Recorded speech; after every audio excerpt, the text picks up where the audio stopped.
If you were to rank ocean death by pure agony, you'd probably put shark attacks near the top, maybe getting crushed by a sperm whale, or possibly being stung by a box jellyfish, whose venom literally makes you wish you were dead.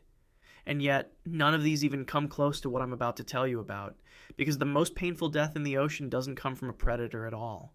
It doesn't even come from something venomous, at least not in the way you'd think. Instead, it comes from something that looks like it couldn't hurt a fly. Literally. And here's the kicker. This death is so slow, so methodical, and so absolutely horrifying that by the time you realize what's happening, you've already been dying for weeks. Take a look at this thing. Looks pretty harmless, right? Almost cute in a weird alien sort of way. No teeth, no claws, no obvious weapons whatsoever. So how exactly does this thing inflict one of the worst fates imaginable? Well, let me explain. Meet the cymathoid isopod, more specifically Cymathoa exigua, also known colloquially as the tongue-eating louse. And yes, you read that right. Tongue, eating, louse. Now, before your mind goes to weird places, let me clarify. This thing doesn't eat your tongue. It eats fish tongues. Which, is still absolutely horrifying. But we'll get to that. These crustaceans are pretty small, measuring only 3 to 4 centimeters, or about 1.2 to 1.6 inches in length. So roughly the size of your thumbnail, maybe a bit bigger if you've got particularly large thumbs. They're also surprisingly lightweight, coming in at less than a gram. About the weight of a single M&M, or, if you want to get really specific, approximately the weight of a standard paperclip. In other words, if you saw one floating in the water, you probably wouldn't give it a second thought. You might even think it was a piece of debris or maybe some weird sea bean that broke off from somewhere. At first glance, cymathoids look like your standard isopod. Think of a roly-poly pill bug, but aquatic and slightly more nightmare-inducing. They've got that same segmented, armored appearance with 7 pairs of legs that give them a sort of centipede meets trilobite vibe. 2 beady little eyes sit on top of their heads, and their bodies have this general unremarkable design that screams, "I am but a humble ocean crustacean, trying to make my way in this world." No fangs, no stingers, no obvious weapons of any kind. If anything, they look more like something that should be eaten rather than something that eats. Basically the aquatic equivalent of that one kid in gym class who always got picked last for dodgeball. To put their size in perspective, if you held one in your palm, it would look like a small jelly bean.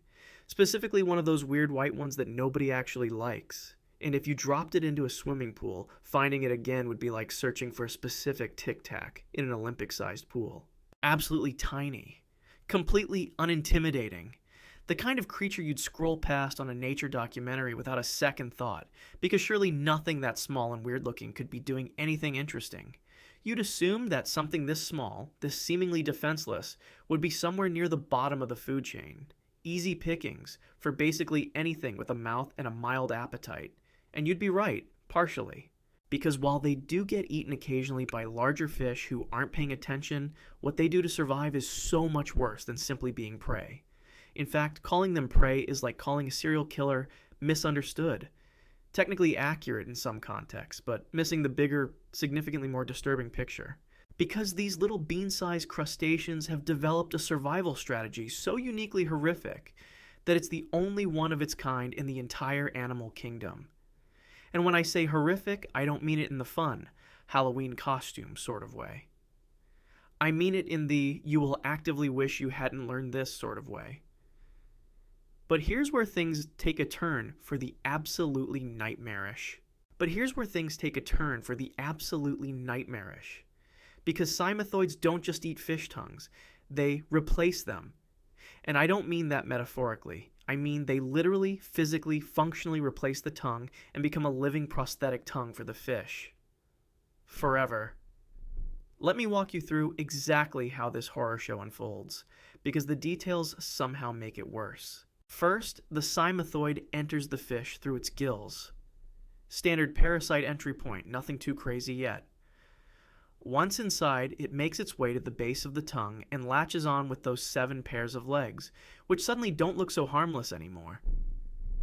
Then comes the fun part, and by fun I mean absolutely revolting. It starts feeding. But it doesn't bite chunks out of the tongue like a normal parasite would. No, that would be too simple, too merciful. Instead, it uses its specialized mouth parts to sever the blood vessels leading to the tongue. Just cuts them right off like it's snipping wires in a building to cut the power. And this is where the most painful death part starts to make sense, because the fish doesn't die immediately. The fish doesn't even die eventually. Instead, over the course of several weeks, we're talking anywhere from 60 to 90 days depending on the species, its tongue slowly dies from lack of blood flow.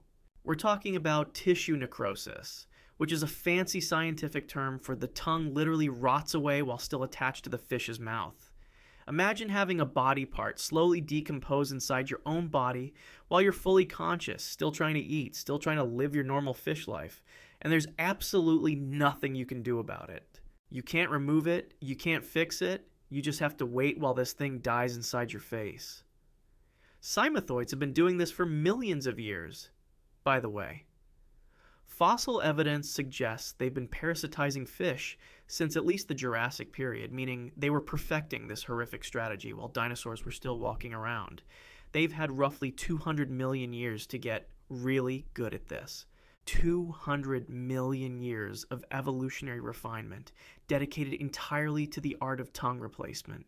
That's older than flowering plants, older than the Atlantic Ocean. These things have been ruining fish mouths since before birds existed. To put this in perspective, imagine if there was a parasite that could enter your mouth, cut off blood flow to your tongue over the course of 3 months, wait for it to completely die and fall off, and then attach itself in its place.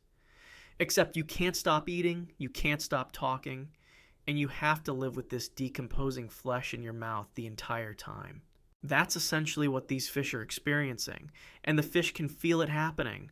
Studies on pain receptors in fish, yes, that's a real field of study, suggest that they absolutely can sense tissue damage and necrosis. So this isn't just happening to them, they're aware of it. But wait, it gets so much weirder. Because once the tongue is completely gone, just fully dead, detached, and either swallowed or expelled from the mouth, the cymethoid doesn't just sit there like a creepy trophy. Instead, it attaches itself to the remaining tongue stub, using those 7 pairs of legs, hooks into the muscles and nerves, and essentially becomes a functional tongue. The fish can actually use it to manipulate food, to swallow, to do all the normal tongue things a fish needs to do. It's like if your car's engine died and you replaced it with a hamster on a wheel.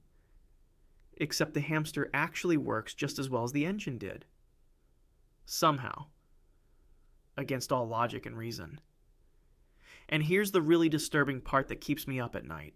The cymethoid continues to feed. But now, instead of severing blood vessels, it just takes little sips of blood from the remaining tongue stub and the surrounding tissue. Not enough to kill the host, because that would be counterproductive. You don't burn down the house you're living in, but enough to keep itself alive and healthy and thriving in its new tongue-shaped home. The fish basically becomes a living, swimming blood bag for its mouth parasite. A mobile buffet that never closes. And get this, the fish can live for years. Like this. Not days, not weeks. Years, plural. Studies have documented fish surviving 7 or more years with tongue lice attached, completely healthy in every other way, except for, the whole parasite tongue situation. Growth rates, normal. Reproduction, totally fine. Behavior, basically identical to non-infected fish. It's like evolution looked at this situation and said, yeah, this is fine actually. Oh, and did I mention they can change sex? Because of course they can. Of course the tongue-eating parasite can also change its biological sex. Why wouldn't it? Cymethoids are protandric hermaphrodites, which is a scientific term meaning they start life as males but can transition to female if the situation calls for it.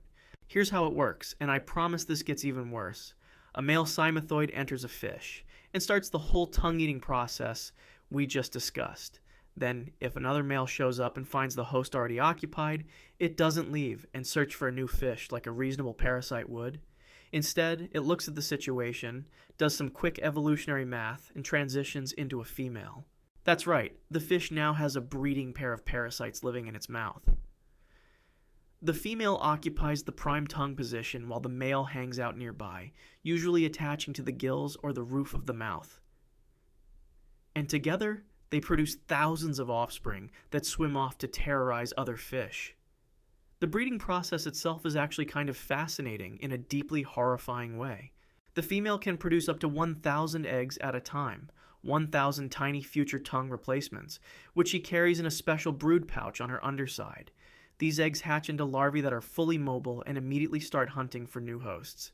They're called manca larvae, and they look like tiny swimming nightmares with hooks, basically seeking missiles programmed to find fish mouths. The survival strategy is essentially replace enough tongues, make enough babies, and eventually you'll take over the entire ocean one mouth at a time. Scientists call this type of parasitism functional replacement parasitism, which is a fancy way of saying the parasite is so good at its job that it literally becomes the organ it destroyed. And here's the absolute kicker that makes this the only one of its kind. It's the only known case of a parasite functionally replacing a host organ in the entire animal kingdom. Viruses can hijack cells, tapeworms can steal nutrients, botflies can lay eggs under your skin. But cymathoids? They full-on become part of your anatomy. They integrate into your body's systems and just work like they belong there. If you've ever seen the movie Alien, you might remember the face hugger, the thing that latches onto your face and implants an alien embryo inside you. Cymathoids are basically the ocean's version of that, except somehow worse, because you don't even get the mercy of dying quickly or having your suffering end. You just live with it. Forever. As your new tongue, which is also having babies in your mouth. Hundreds and hundreds of babies that will go do the same thing to your neighbors. Now, you might be thinking, surely this must devastate fish populations, right? Surely having 3/4 of your tongue-having population walking around with parasite mouths must be an ecological disaster. And here's where evolution gets really interesting and frankly, kind of insulting to the fish. Because despite how horrifying this is, cymathoid infections generally don't kill their hosts, or even significantly reduce their fitness. Studies on infected snapper populations, specifically spotted rose snappers off the coast of California, found that fish with tongue lice grew at the same rate, reproduced normally, and had the same survival rates as uninfected fish. In other words, having a parasite for a tongue is apparently fine. Evolution has basically shrugged its massive shoulders and said, whatever works, I guess. In some regions, infection rates can reach as high as 75% of the local fish population. That's not a typo. 75%. That means 3 out of every 4 fish you see swimming around might have a cymathoid, where their tongue used to be, just vibing in there, sipping blood, making babies. Off the coast of California, certain spotted rose snapper populations clock in at nearly 90% infected. It's so common that having a tongue louse is basically the default state of being a fish in those waters. Not having one is the weird exception that gets you strange looks at fish parties. And before you ask, yes. Humans have absolutely encountered these things, and yes, it's exactly as disturbing as you'd imagine. Fishermen occasionally find them when cleaning their catch, and there are well-documented cases of cymathoids showing up in grocery store fish. Imagine buying a nice red snapper for dinner, getting home all excited to cook it, opening its mouth to clean it, and finding a 3-centimeter isopod staring back at you from where the tongue should be. There are entire Reddit threads dedicated to people sharing their cymathoid discovery stories, usually accompanied by photos and varying levels of psychological trauma. One thread has over 2,000 comments of people saying variations of, I didn't need to see this, and why did I click on that? To put this prevalence in perspective, imagine if 75% of all deer had a parasite that replaced their liver and just lived there, functioning as a liver while also being a parasite. Or if 90% of birds had something living in place of their lungs that worked as lungs but was also a separate organism. That level of prevalence would be absolutely catastrophic for most host-parasite relationships. The host species would evolve defenses, the populations would crash, something would give. But cymathoids have evolved to be just harmful enough to survive without killing their hosts, creating this weird equilibrium where an entire population can be infected and still function normally. It's the parasitic equivalent of a perfect crime, devastating on an individual level, but sustainable at scale. Interestingly, cymathoids might actually be indicators of healthy ocean ecosystems. Because they require healthy, thriving fish populations to sustain themselves, Their presence, while deeply unsettling, suggests that the local marine environment is stable and productive. It's like if cockroaches in your house actually meant your house was well maintained. Deeply counterintuitive, definitely unsettling, but technically a good sign. Marine biologists have started using cymathoid infection rates as one of many metrics for assessing reef health, which has to be the weirdest job responsibility ever. Yeah, I count tongue parasites for a living. The more I find, the better I feel about the ocean. So let's circle back to that original question. What's the most painful death in the ocean? Well, technically, it's not really a death at all. Because the fish doesn't die, it just loses its tongue over several agonizing weeks of tissue, necrosis, and then lives the rest of its life with a parasite pretending to be its tongue while slowly drinking its blood and possibly raising a family. Which, now that I say it out loud, might actually be worse than dying. At least death has the courtesy to be over at some point. Think about that for a second. Right now, as you're reading this, there are millions of fish swimming around in the ocean with living, breathing, reproducing parasites where their tongues used to be. They're eating with them. They're swimming with them. They're living entire years, sometimes entire decades with them. And the craziest part, they're fine. Statistically speaking, they're just as fine as fish without tongue parasites. Evolution looked at this nightmare scenario and said, yeah, this is sustainable. Let's keep it. The next time you're at a sushi restaurant or a fish market, take a moment to appreciate that your meal probably had a completely normal tongue its entire life. Because somewhere out there in the ocean, 3 out of 4 fish aren't so lucky. And honestly, I'm not sure what's more disturbing. The fact that this happens at all. The fact that it happens to most fish in some areas, or the fact that nature has decided it's perfectly acceptable and has been running this program for 200 million years without major complaints. So show some sympathy for the fish. They're out there living their best lives with mouth parasites that replace their tongues after weeks of slow tissue death, and somehow they're doing just fine. Which really makes you wonder what humans would be capable of if we had 200 million years to adapt to our problems. Probably still complaining about them, but at least we'd be adapted. Thanks for watching, and until next time, maybe check your fish before you eat it.